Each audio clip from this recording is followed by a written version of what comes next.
प्यारे बच्चों, सुप्रभात। आज हम शुरू करते हैं जनसंचार माध्यम का जो पाठ है, अगला पार्ट। इसमें हमने पढ़ा था प्रश्न, जनसंचार के तत्व कौन से होते हैं, संचार के तत्व कौन से होते हैं, संचार के अलग अलग तत्व होते हैं। इसमें आगे पढ़ेंगे हम। इसमें संदेश का प्राप्तकर्ता उन चिन्हों और संकेतों के अर्थ निकालता है, यानी कि डिकोडिंग जो होती है उसके माध्यम से। जाहिर है कि संचारक और प्राप्तकर्ता दोनों उस कोड से परिचित होते हैं, यानी कि तभी अर्थ निकाल पाएंगे जब परिचित होंगे। संचारक और प्राप्तकर्ता दोनों का उस कोड से परिचित होना जरूरी है। संचार प्रक्रिया में प्राप्तकर्ता की भी अहम भूमिका होती है, क्योंकि वही संदेश का आखिरी लक्ष्य होता है। प्राप्तकर्ता कोई भी हो सकता है, वह कोई एक व्यक्ति हो सकता है, एक समूह हो सकता है, या कोई संस्था अथवा एक विशाल जनसमूह भी हो सकता है। प्राप्तकर्ता को जब संदेश मिलता है तो वह उसके मुताबिक यानी उसके अनुसार अपनी प्रतिक्रिया व्यक्त करता है। वह प्रतिक्रिया सकारात्मक या नकारात्मक हो सकती है, यानी उसका मित्र कह सकता है कि वह किताब देगा या नहीं। संचार प्रक्रिया में प्राप्तकर्ता की इस प्रक्रिया को फीडबैक कहते हैं। क्या कहते हैं? फीडबैक। प्राप्तकर्ता ने जो प्रतिक्रिया की है, चाहे वो सकारात्मक हो या नकारात्मक हो, वो फीडबैक कहलाएगी। संचार प्रक्रिया की सफलता में फीडबैक की अहम भूमिका होती है। फीडबैक से ही पता चलता है कि संचार प्रक्रिया में कहीं कोई बाधा तो नहीं है या आ रही है। इसके अलावा फीडबैक से यह भी पता चलता है कि संचारक ने जिस अर्थ में या जिस अर्थ के साथ संदेश भेजा था, वह उसी अर्थ में प्राप्तकर्ता को मिला है या नहीं। इस फीडबैक के अनुसार ही संचारक अपने संदेश में सुधार करता है और इस तरह संचार की प्रक्रिया आगे बढ़ती है। यानी संचार का जो काम है या संचार की जो गतिविधि है, वो धीरे धीरे आगे बढ़ती है। लेकिन वास्तविक जीवन में संचार प्रक्रिया इतनी सुचारू रूप से नहीं चलती। इसमें कुछ बाधाएं भी आती हैं। इन बाधाओं को शोर कहते हैं, यानी कि नॉइज। संचार की प्रक्रिया को शोर से बाधा पहुंचती है। यह शोर किसी भी किस्म का हो सकता है। यह मानसिक से लेकर तकनीकी और भौतिक शोर तक हो सकता है। शोर के कारण संदेश अपने मूल रूप में प्राप्तकर्ता तक नहीं पहुंच पाता। सफल संचार के लिए संचार प्रक्रिया से शोर को हटाना या कम करना बहुत जरूरी है। तो ये था हमारा प्रश्न, संचार के तत्व कौन कौन से होते हैं। तो सभी इनको याद रखेंगे। या संचार प्रक्रिया क्या होती है, इस नाम से ही प्रश्न आता है। ये कई बार एग्जाम्स में आ चुका है, तो सभी इसको ध्यान से याद कर लेंगे। इसके मेन पॉइंट देखें। पहला है स्रोत या संचारक। पहला पॉइंट आएगा स्रोत या संचारक। उसके बाद संदेश, फिर आएगा माध्यम, फिर आएगा प्राप्तकर्ता। स्रोत और जो संचारक है, इसके और प्राप्तकर्ता के बीच में जो स्टेप है, संदेश, माध्यम, इनको बाधित करने वाला होता है शोर। क्या होता है? शोर। शोर नहीं होना चाहिए। अगर शोर होगा तो जो संचारक है, प्राप्तकर्ता को अपना संदेश जो है नहीं पहुंचा पाएगा, उसकी समझ से बाहर हो जाएगा। जब ये शोर खत्म होगा तभी जो है ये प्राप्तकर्ता तक संदेश पहुंच पाएगा। जब संदेश पहुंच जाएगा तो उसके क्या प्रतिक्रिया हुई, प्रतिक्रिया बोलते हैं फीडबैक। क्या बोलते हैं? फीडबैक। फीडबैक जो है संचारक के पास पहुंचेगी, उसके हिसाब से फिर जो है आगे प्रक्रिया चलेगी। इससे आगे हम करेंगे संचार के प्रकार। संचार के प्रकार। संचार एक जटिल प्रक्रिया है। उसके कई रूप या प्रकार हैं। हम यहाँ अध्ययन की सुविधा के लिए उन्हें अलग अलग समझने की कोशिश करेंगे। वैसे संचार के विभिन्न रूप या प्रकार एक दूसरे में काफ़ी घुले मिले हैं। उन्हें अलग अलग देखना काफ़ी मुश्किल है। जैसे कभी आप अपने मित्र को इशारे से बुलाते हैं, जाहिर है कि यह इशारा भी संचार है। इसे सांकेतिक संचार कहते हैं। ये जो है संचार का एक प्रकार है, सांकेतिक संचार। इशारों के माध्यम से किसी को बुलाना, कोई काम बताना, ये क्या है? सांकेतिक संचार कहलाता है। जब हम अपने से बड़ों को सम्मान से प्रणाम करते हैं तो उसमें मौखिक संचार के साथ साथ दोनों हथेलियां जोड़कर प्रणाम का इशारा भी करते हैं। इस तरह एक ही साथ मौखिक और अमौखिक संचार होता है, यानी कि बिना बोले जो हम इशारों से काम करेंगे उसको बोलेंगे अमौखिक या सांकेतिक। मौखिक वो होता है जब हम बोल करके काम करते हैं, बोल करके कोई बात बताते हैं, वो होता है मौखिक संचार। जैसे हम किसी से बातें करते हुए अपनी आंखों, चेहरे, हाथ की गति और स्वर के उतार चढ़ाव के जरिए मौखिक संचार की अमौखिक क्रियाओं की मदद कर रहे होते हैं। मौखिक संचार की सफलता में अमौखिक संचार की बहुत महत्वपूर्ण भूमिका होती है, यानी कि मौखिक संचार में अमौखिक संचार का अहम योगदान होता है। हमारे जीवन की कुछ सबसे महत्वपूर्ण भावनाएं मौखिक से कहीं ज्यादा अमौखिक संचार के जरिए व्यक्त होती हैं, जैसे खुशी, दुख, प्रेम, डर आदि। संचार के विभिन्न रूपों को हम एक और तरह से देख सकते हैं। याद कीजिए, जब आप अकेले में होते हैं तो क्या कर रहे होते हैं? आप कुछ सोच रहे होते हैं, कुछ योजना बना रहे होते हैं या किसी को याद कर रहे होते हैं। यह भी एक संचार है। इस संचार प्रक्रिया में संचारक और प्राप्तकर्ता एक ही व्यक्ति होता है। यह संचार का सबसे बुनियादी रूप है। इसे अंतःवैयक्तिक संचार कहते हैं। अंतःवैयक्तिक संचार होता है इंट्रापर्सनल संचार कहते हैं इसको, और इसमें व्यक्ति स्वयं से ही बातें करता है। यह होता है अंतःवैयक्तिक संचार। जब पूजा, इबादत या प्रार्थना करते वक्त ध्यान में होते हैं तो वह भी अंतःवैयक्तिक संचार का उदाहरण है। किसी भी संचार की शुरुआत यहीं से होती है। हम पहले सोचते हैं, फिर किसी और से संवाद करते हैं। स्पष्ट है कि किसी विषय या मुद्दे पर सोच विचार करना या विचार मंथन भी संचार का ही एक रूप है। लेकिन जब दो व्यक्ति आपस में और आमने सामने संचार करते हैं तो इसे अंतर्वैयक्तिक संचार कहते हैं, इंटरपर्सनल संचार कहते हैं। इस संचार में फीडबैक तत्काल प्राप्त होता है।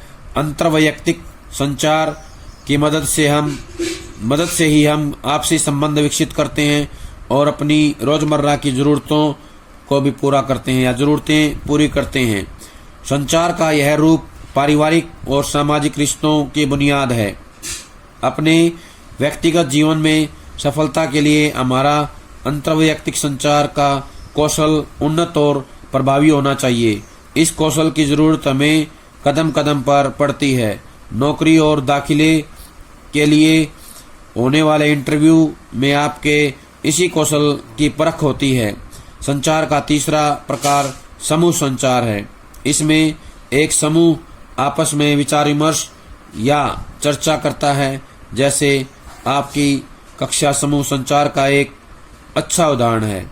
इस संचार में हम जो कुछ भी कहते हैं वह किसी एक या दो व्यक्ति के लिए न होकर पूरे समूह के लिए होता है।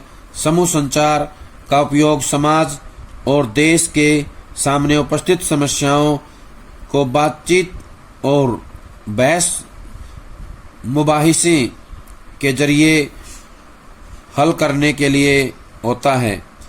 संसद में जब विभिन्न मुद्दों पर चर्चा होती है तो यह भी समूह संचार का ही एक उदाहरण है। इसी तरह गांव की पंचायत या किसी समिति की बैठक भी समूह संचार का उदाहरण है, जहां गांव के लोग या समिति के सदस्य आपस में चर्चा कर किसी निर्णय तक पहुंचते हैं। संचार का सबसे महत्वपूर्ण और आखिरी प्रकार है जनसंचार, यानी कि मास कम्युनिकेशन। जब हम व्यक्तियों के समूह के साथ प्रत्यक्ष संवाद की बजाय किसी तकनीकी या यांत्रिक माध्यम के जरिए समाज के एक विशाल वर्ग से संवाद कायम करने की कोशिश करते हैं तो इसे जनसंचार कहते हैं। तो ये थे संचार के प्रकार। इसमें आएगा पहला सांकेतिक संचार, मौखिक संचार, अमौखिक संचार। उसके बाद अगला आएगा हमारा अंतर्वैयक्तिक संचार, इसके बाद अंतर्वैयक्तिक संचार, समूह संचार, फिर आएगा हमारा जन संचार। ये संचार के अलग अलग प्रकार हैं। एक संदेश को यांत्रिक माध्यम के जरिए बहुगुणित किया जाता है, यानी जनसंचार में। जनसंचार में क्या होता है, यांत्रिक यानी किसी माध्यम के द्वारा, यंत्र के द्वारा, जैसे लाउड स्पीकर है, टीवी है, रेडियो है, सिनेमा है, तो ये माध्यम हो गए। इनके जरिए क्या है, बहुगुणित किया जाता है, बहुत सारे लोगों तक पहुंचाया जाता है ताकि उसे अधिक से अधिक लोगों तक पहुंचाया जा सके। ये पहुंचाने का माध्यम है। इसके लिए हमें किसी उपकरण या माध्यम की मदद लेनी पड़ती है, मसलन यानी कि जैसे अखबार, रेडियो, टीवी, सिनेमा या इंटरनेट। अखबार में प्रकाशित होने पर वाले समाचार वही होते हैं, लेकिन प्रेस के जरिए उनकी लाखों, हजारों लाखों प्रतियां प्रकाशित करके विशाल पाठक वर्ग तक पहुंचाई जाती हैं। अब आएगा जनसंचार। जनसंचार क्या होता है, उसकी विशेषताएं क्या हैं। जनसंचार में फीडबैक तुरंत नहीं प्राप्त होता है। जनसंचार के श्रोताओं, पाठकों और दर्शकों का दायरा बहुत व्यापक होता है, साथ ही उनका गठन भी बहुत पंचमेल होता है। जैसे किसी टेलीविजन चैनल के दर्शकों में अमीर वर्ग भी हो सकता है और गरीब वर्ग भी, शहरी भी और ग्रामीण भी, पुरुष भी और महिला भी, युवा तथा वृद्ध भी। इसके अलावा उनमें कोई दिल्ली में बैठा हो सकता है और कोई पटना में, लेकिन सभी एक ही समय टीवी पर अपनी पसंद का कार्यक्रम देख रहे हो सकते हैं। इसी से जुड़ी जनसंचार की एक प्रमुख विशेषता यह है कि जनसंचार माध्यमों के जरिए प्रकाशित या प्रसारित संदेशों की प्रकृति सार्वजनिक होती है। इसका अर्थ ये हुआ कि अंतर्वैयक्तिक या समूह संचार की तुलना में जनसंचार के संदेश सबके लिए होते हैं। जनसंचार का संचार के अन्य रूपों से एक फर्क यह भी है कि इसमें संचारक और प्राप्तकर्ता के बीच कोई सीधा संबंध नहीं है। प्राप्तकर्ता यानी पाठक, श्रोता और दर्शक संचारक को उसकी सार्वजनिक भूमिका के कारण पहचानता है। संचार के अन्य रूपों की तुलना में जनसंचार के लिए एक औपचारिक संगठन की भी जरूरत पड़ती है। औपचारिक संगठन के बिना जनसंचार माध्यमों को चलाना मुश्किल है। जैसे समाचार पत्र किसी न किसी संगठन से प्रकाशित होता है या रेडियो का प्रसारण किसी रेडियो संगठन की ओर से किया जाता है। जनसंचार माध्यमों की एक और महत्वपूर्ण विशेषता यह है कि उनमें ढेर सारे द्वारपाल काम करते हैं। द्वारपाल होता है गेट कीपर। द्वारपाल वह व्यक्ति या व्यक्तियों का समूह है जो जनसंचार माध्यमों से प्रकाशित या प्रसारित होने वाली सामग्री को नियंत्रित या निर्धारित करता है। किसी जनसंचार माध्यम में काम करने वाले द्वारपाल ही तय करते हैं कि वहां किस तरह की सामग्री प्रकाशित या प्रसारित की जाएगी। जैसे किसी समाचार पत्र में संपादक और उसके सहायक समाचार संपादक, सहायक संपादक, उप संपादक आदि यह तय करते हैं कि समाचार पत्र में क्या छपेगा, कितना छपेगा और किस तरह छपेगा। इसी तरह टीवी और रेडियो में भी द्वारपाल होते हैं जो उससे प्रसारित होने वाली सामग्री को निर्धारित करते हैं। जनसंचार माध्यमों में द्वारपाल की भूमिका बहुत महत्वपूर्ण मानी जाती है। यह उनकी ही जिम्मेदारी है कि वे सार्वजनिक हित, पत्रकारिता के सिद्धांतों, मूल्यों और आचार संहिता के अनुसार सामग्री को संपादित करें और उसके बाद ही उनके प्रसारण या प्रकाशन की इजाजत दें। जनसंचार के कार्य। आप अपने रोजमर्रा के जीवन में संचार का खूब इस्तेमाल करते हैं। निश्चय ही आप उसके उपयोग और कार्यों से बहुत हद तक परिचित हैं। संचार विशेषज्ञों के अनुसार संचार के कई कार्य होते हैं। इनमें से कुछ कार्यों को हम यहाँ रेखांकित करते हैं। संचार के जो कार्य हैं उसमें पहला आएगा, संचार का प्रयोग हम कुछ हासिल करने या प्राप्त करने के लिए करते हैं। कुछ हासिल करने या प्राप्त करने के लिए करते हैं, जैसे अपने दोस्त से किताब मांगना। नियंत्रण, संचार के जरिए हम किसी के व्यवहार को नियंत्रित करने की कोशिश करते हैं, यानी उसे हम एक खास तरीके से व्यवहार करने के लिए कहते हैं। जैसे कक्षा में शिक्षक विद्यार्थियों को नियंत्रित करते हैं। सूचना, कुछ जानने के लिए या कुछ बताने के लिए भी हम संचार का प्रयोग करते हैं, यानी सूचना का मतलब कुछ जानने या बताने के लिए संचार का प्रयोग करना। अभिव्यक्ति, संचार का उपयोग हम अपनी भावनाओं की अभिव्यक्ति के लिए या अपने को एक खास तरह से प्रस्तुत करने के लिए भी करते हैं। सामाजिक संपर्क, संचार का प्रयोग हम एक समूह में आपसी संपर्कों को बढ़ाने के लिए भी करते हैं, यानी आपसी संबंध बढ़ाने के लिए भी, सामाजिक संपर्क बढ़ाने के लिए भी करते हैं। अगला है, संचार का प्रयोग अक्सर हम अपनी समस्याओं या किसी चिंता को दूर करने के लिए करते हैं। समस्याओं या किसी भी चिंता को दूर करने के लिए करते हैं। संचार का प्रयोग हम अपनी रुचि किसी वस्तु या विषय के प्रति प्रतिक्रिया व्यक्त करने के लिए करते हैं। इसके साथ ही संचार का प्रयोग हम अपनी किसी भूमिका को पूरा करने के लिए करते हैं, क्योंकि यही परिस्थिति की मांग होती है। जैसे आप एक विद्यार्थी के रूप में या एक डॉक्टर या एक जज के रूप में अपनी भूमिका के अनुसार संचार करते हैं, यानी कि अपनी अपनी भूमिकाओं के अनुसार संचार करना, ये भी जो है इसका एक कार्य है। संचार के कार्य, जिस प्रकार संचार के कई कार्य हैं, उसी तरह जनसंचार माध्यमों के भी कई कार्य हैं। उनमें से कुछ प्रमुख कार्य इस प्रकार हैं। सूचना देना, जनसंचार माध्यमों का प्रमुख कार्य सूचना देना है। हमें उनके जरिए ही दुनिया भर से सूचनाएं प्राप्त होती हैं। हमारी जरूरतों का बड़ा हिस्सा जनसंचार माध्यमों के जरिए ही पूरा होता है। शिक्षित करना, जनसंचार माध्यम सूचनाओं के जरिए हमें जागरूक बनाते हैं। लोकतंत्र में जनसंचार माध्यमों की एक महत्वपूर्ण भूमिका जनता को शिक्षित करने की है। यहाँ शिक्षित करने से आशय उन्हें देश दुनिया के हाल से परिचित कराने और उसके प्रति सजग बनाने से है। मनोरंजन करना, जनसंचार माध्यम मनोरंजन के भी प्रमुख साधन हैं। सिनेमा, टीवी, रेडियो, संगीत के टेप, वीडियो और किताबें आदि मनोरंजन के प्रमुख माध्यम हैं। एजेंडा तय करना, एजेंडा होता है मुद्दा। जनसंचार माध्यम सूचनाओं और विचारों के जरिए किसी देश या समाज का एजेंडा भी तय करते हैं। जब समाचार पत्र और समाचार चैनल किसी खास घटना या मुद्दे को प्रमुखता से उठाते हैं या उन्हें व्यापक कवरेज देते हैं, तो वे घटनाएं या मुद्दे आम लोगों में चर्चा का विषय बन जाते हैं। किसी घटना या मुद्दे को चर्चा का विषय बनाकर जनसंचार माध्यम सरकार और समाज को उस पर अनुकूल प्रतिक्रिया करने के लिए बाध्य कर देते हैं। निगरानी करना, किसी लोकतांत्रिक समाज में जनसंचार माध्यमों का एक और प्रमुख कार्य सरकार और संस्थाओं के कामकाज पर निगरानी रखना भी है। अगर सरकार कोई गलत कदम उठाती है या किसी संगठन या संस्था में कोई अनियमितता बरती जा रही है, तो उसे लोगों के सामने लाने की जिम्मेदारी जनसंचार माध्यमों पर है।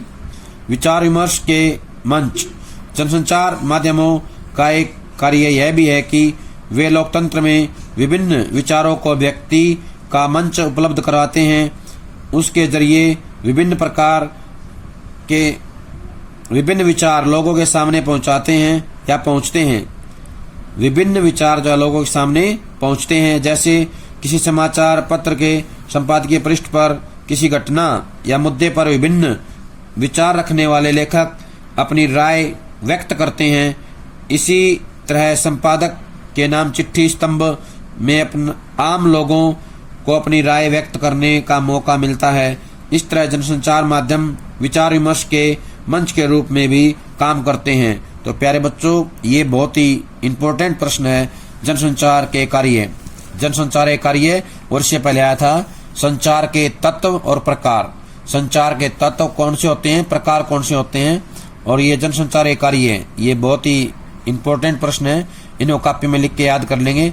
तो कार्यों में कौन से हैं? सूचना देना, शिक्षित करना, मनोरंजन करना, एजेंडा तय करना, निगरानी करना, विचार विमर्श के लिए या विचार विमर्श के मंच, ये जो है इसके महत्वपूर्ण कार्य हैं। तो सभी इसको अच्छे से याद कर लेंगे और अपनी कॉपी में लिख लेंगे। जब तक अगली वीडियो नहीं आती है तब तक ये सारा काम कर लें। सभी का बहुत बहुत धन्यवाद।